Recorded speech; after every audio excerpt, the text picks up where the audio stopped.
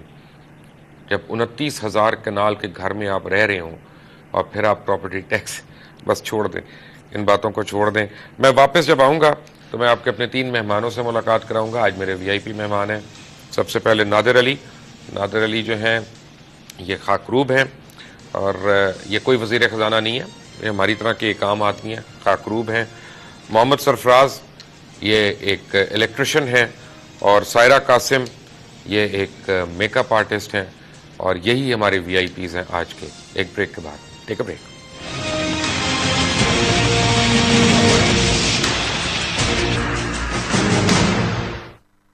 Welcome back from the break. Pakistan کا مطلب کیا؟ لا الہ الا اللہ. یہی نعرہ ہے جو ہر ایک لگاتا ہے, یہی نعرہ ہے جو ہمیں بتایا گیا کہ لگایا گیا.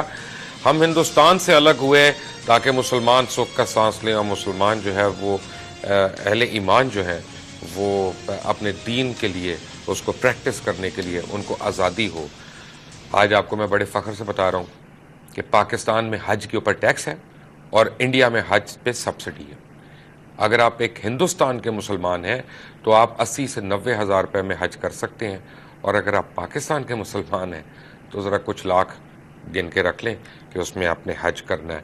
پاکستان کا مطلب کیا تھا اب یہ بتائیں گے ہمیں, ہاں یہ حکومت والے بتائیں گے. آپ جناب نادر علی صاحب, السلام علیکم. وعلیکم السلام. آپ کیا کرتے ہیں؟ سر میں جھاڑو کا کام کرتا ہوں. تو کتنی تنخواہ ہے آپ کی؟ 8,500 سر. اچھا, تو ماشاءاللہ کتنے گھر میں کتنے لوگ ہیں؟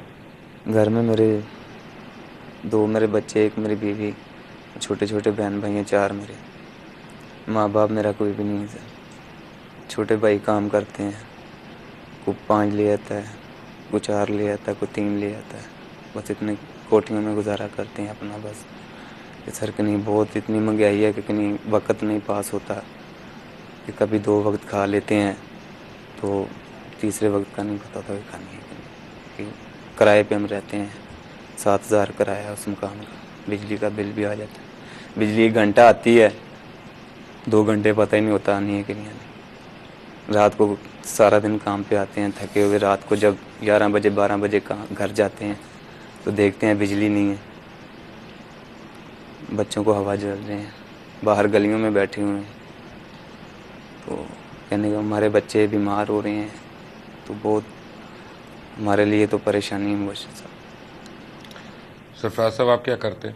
میں سر الیکٹرک کا کام کرتا ہوں, الیکٹریشین. تو کتنی آپ کما جاب کرتے ہیں کہ ویسے کام کرتے ہیں؟ میں جاب ہی کرتا ہوں. اچھا, تو کتنی آپ کی پے ہے؟ میری 10,500 پے ہے, اور میری فیملی میں ایک میں ہوں, ایک میری وائف اور 3 بچے ہیں اور 2 والدین ہیں. اور تو آپ کو کوئی انشورنس وغیرہ بھی ملتی ہے کہ آپ الیکٹریشین کا کام کرتے ہیں, کبھی خدا نہ خواستہ کرنٹ لگ جائے, کوئی معذوری ہو جائے, کوئی فوتگی ہو جائے, تو آپ کو انشورنس ملے گی گھر والوں کو؟ خدا نہ خواستہ کبھی بھی نہیں ملے گی. میں کوئی سرکاری جاب تھوڑی کر رہا ہوں, پرائیویٹ لوگوں کے گھروں میں جا کے کام کرتا ہوں. وہاں پہ تو کوئی چانس نہیں اس طرح کا کہ کرنٹ لگ جائے. تو وہ گھر والے بھی نہیں اس طرح کا خیال رکھتے کہ چلیں یہ آیا کام کرنے, اس کا پوچھ لیں کہ کوئی کرنٹ تو نہیں لگ گیا, کوئی مسئلہ تو نہیں ہے. نہیں, کوئی چانس نہیں ہے کہ آپ کو کوئی ذرا سی. تو یہ 10,500 میں گزارا کیسے کرتے ہیں آپ اتنے لوگوں کے ساتھ؟ بس یہی کوشش کرتے ہیں کہ کوئی مہمان نہ آ جائے, کوئی شادی نہ آ جائے, کوئی اس طرح کا کوئی فنکشن نہ آ جائے, کہیں پہ جانا نہ ہو, کوئی فوتگی نہ ہو جائے. جی, بس کھائیں اور گھر پر ہی بیٹھے رہیں, نہ کہیں ہم اپنے بچوں کو باہر لے جا سکیں. مہنگائی اتنی ہے, کرائے اتنے ہیں, کہ کام کے آنے کے لیے ہمارے پاس کی نہیں، مطلب اپنی کنویز بھی نہیں ہے، کرائے پہ لگا کے کام پہ آتے ہیں، اتنی تنخواہ نہیں، اتنے کرائے ہمارے لگ جاتے ہیں، گھر پہ راشن ڈالتے ہیں مہینے بعد ایک دن، ہمارے پاس کیا کچھ بھی نہیں، رلنے کا ہمارے پاس کچھ بھی نہیں ہے۔ آپ کا کیسا گزارا ہو رہا ہے؟ آپ تو میک اپ آرٹسٹ ہیں، بیوٹیشن ہیں۔ تو سب سیلری سے ہی ہوتا ہے نا، میں نے جاب کی ہے لیکن 12,000 میں آپ کو پتہ گھر کا خرچہ نہیں چلتا، بل اور 2 گھنٹے لائٹ، 3 گھنٹے پتہ ہی نہیں ہے لائٹ کہاں گئی ہے کہاں، اور بجلی کا بل ایسے بھیج دیتے ہیں جیسے پتہ نہیں کتنا کو یوز کر لیے، بڑی پریشانی ہے، پتہ نہیں کیسے گزارا ہوتا ہے گھر کا۔ اسحاق ڈار صاحب، آپ ملک کو چلا رہے ہیں، آپ یہ 35 سالہ رمضان جو ایک معذور ہے، اور وہ اپنا گھر کیسے چلاتا ہے، ذرا مجھے یہ گھر چلا کے دکھائیں اس آمدنی میں، پھر میں آپ کو سلام کروں گا۔ Watch this.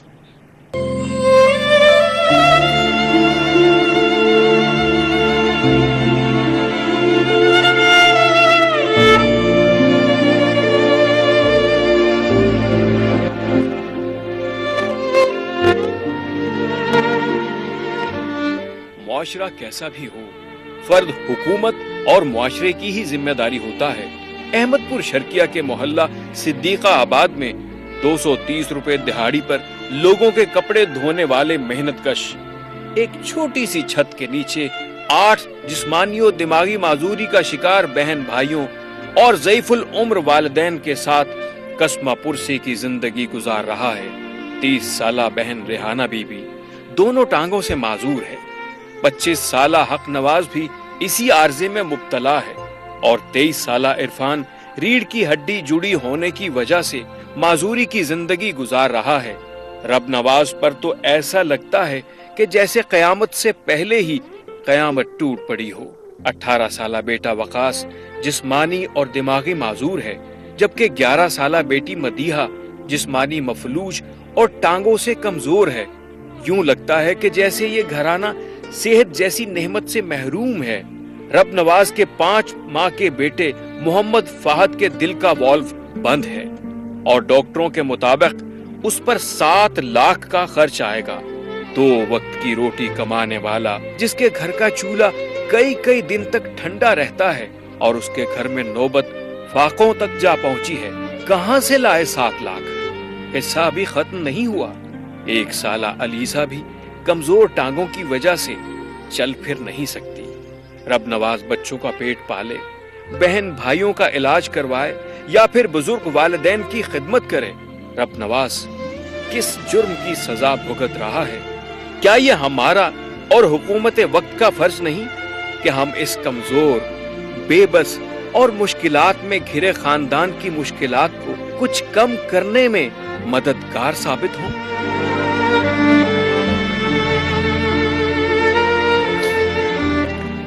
رب نواز تو نظر نہیں آئے گا، کسی کو نیشنل اسمبلی والے کو نظر نہیں آئے گا، وہ تو اپنی اونچی گاڑیوں میں فراٹے بھرتے ہوئے نکل جائیں گے۔ نادر صاحب، رمضان آنے والا ہے اور پھر عید بھی آئے گی، تو عید میں تو کوئی بچوں کے لیے سیو کر ہی لیں گے نا، کچھ نہ کچھ تو لے کر لیں گے۔ تھوڑا کہیں صاحب رکھیں گے تو ان آنے کے لیے تک، ٹائم آنے تک میں ان کا کچھ تھوڑا رکھ کے تو ان کا بنا لوں گا۔ اگر خدا نہ خواستہ کو بیماری آ جائے ایسے میں یا کچھ ہو جائے، وہ سر پھر ساتھ ہی ہے نا، پھر دوائی لے لیں گے، پھر بیماری کا علاج کروائیں گے تو کپڑا رہ جائے گا، پھر نام ان کا کو کپڑا بنا لیں گے۔ آپ کیسے گزاریں گی عید اپنی آنے والی اور رمضان؟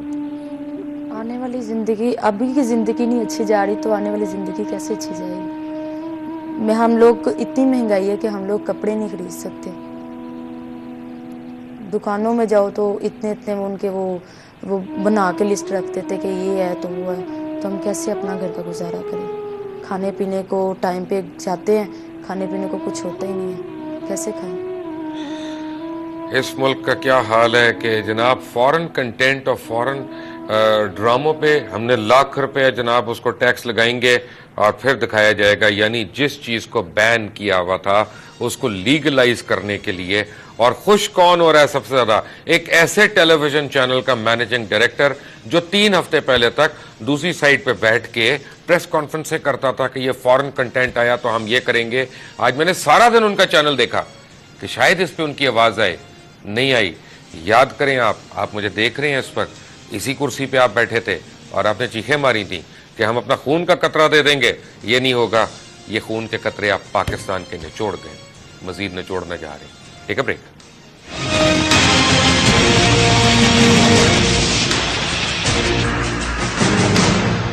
Welcome back from the break. میں بریک پہ جانے سے پہلے اپنے مہمانوں سے آپ کی ان کی گفتگو آپ کو سنوا رہا تھا. آپ یعنی بجٹ کو فالو کرتے ہیں آپ لوگ, کہ کیا کہتے ہیں کیا نہیں کہتے, اس میں کوئی فرق ہی نہیں پڑتا؟ فرق کیسے پڑے گا سر؟ جیسے کہ دیکھیں 10,000 کے مکان میں ہم رہ رہے ہیں, ٹھیک ہے. اگر 10,000 12,000 میری سیلری ہے, 10,000 کرایہ چلا گیا اور 2,000 میں کیا بنے گا؟ میں کپڑے لے لوں گی, گھر کا راشن وغیرہ کچھ بھی خرید لوں گی, کچھ بھی نہیں ہوتا. 2,000 میں آپ بتائیں کیا ہوتا ہے؟ کچھ بھی نہیں ہوتا. کیوں جی؟ سر میری 8,500 سیلری ہے. میرا کہنے کا مطلب یہ, میرے بچے ہیں نا, آج میری سوچ ہے کہ میں ان کا مستقبل اچھا بناؤں. اگر اتنی مہنگائی ہوگی تو میں کرائے پہ مکان پہ 5,000 روپے کرایہ دیتا ہوں, تو کہنے کا مقصد ہے اس کا بجلی کا بل یہ ڈال کے تو 7,000 روپیہ مجھے کرایہ پڑ جاتا اس کا. اس میں بچوں کا کیا مستقبل بناؤں گا, گھر کا کیا کھاؤں گا؟ تو جو بچے لے کے آتے ہیں میں ان کا کیا مستقبل بناؤں, اس کا ان کو کھلاؤں گا کیا, ان کی پرورش کیسے کروں گا؟ کہ میرے پاس اتنی آمدن نہیں ہوگی تو میں ان کی پرورش نہیں اچھی کر سکتا. میرے دل کی خواہش میرے دل میں رہ جائے گی. تو ایسے وہ بس یوں ہی بدتمیز, نہ بولنے کی تمیز, نہ ہنسنے کی تمیز, نہ کسی سے بات کرنے کی تمیز, کسی سے بات کیسے کرنی. یعنی کہ ہمارا بس ہم تو اپنے دن پورے کر رہے ہیں کہ ہم یہاں پہ ایک مسافر ہیں, ہمارا کوئی پتہ نہیں ہم کس وقت چل بسے. یہی ٹینشن ہوتی ہے بس کہ ہمارے کیا بنے گا ہمارا. سر ہم بس سر کہ نہیں.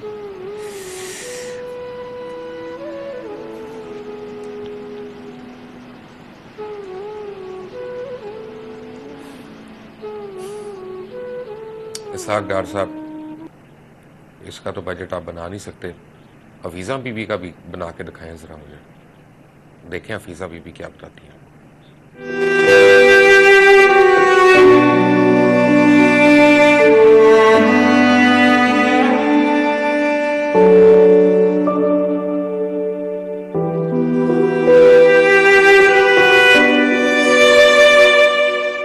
بعض اوقات مصیبتیں انسان کو گھیر لیتی ہیں. ملتان کی رہائشی حفیظہ بی بی کے ساتھ کچھ ایسا ہی ہوا. اس کے گھر کے 5 افراد گردوں کے عارضہ میں مبتلا تھے, جس میں ان کا شوہر اور 4 بچے شامل تھے.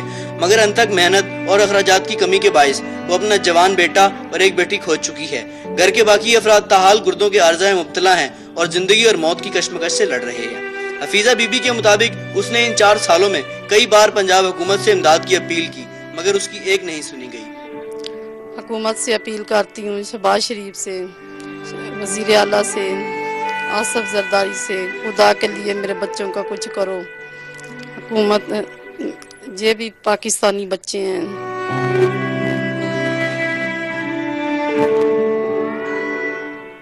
اس بوڑھی ماں نے اپنے 2 لختے جگر محض اخراجات نہ ہونے کے باعث کھو دیے ہیں. اب شوہر کی حالت بھی بگڑ رہی ہے. گھر میں فاقہ کشی کا منظر ہے. حفیظہ بی بی کو اس وقت مالی سہارے کی ضرورت ہے. جی آپ کو میں بتاؤں کہ یہ علاج کیوں نہیں ہو رہا, کیونکہ 3,500 بلین کے بجٹ میں صرف 21 بلین جو ہے وہ ہیلتھ سروسز کے لیے مختص کیا گیا ہے. 3,500 بلین میں یہ کتنے فیصد ہوتا ہے؟ 0.6%.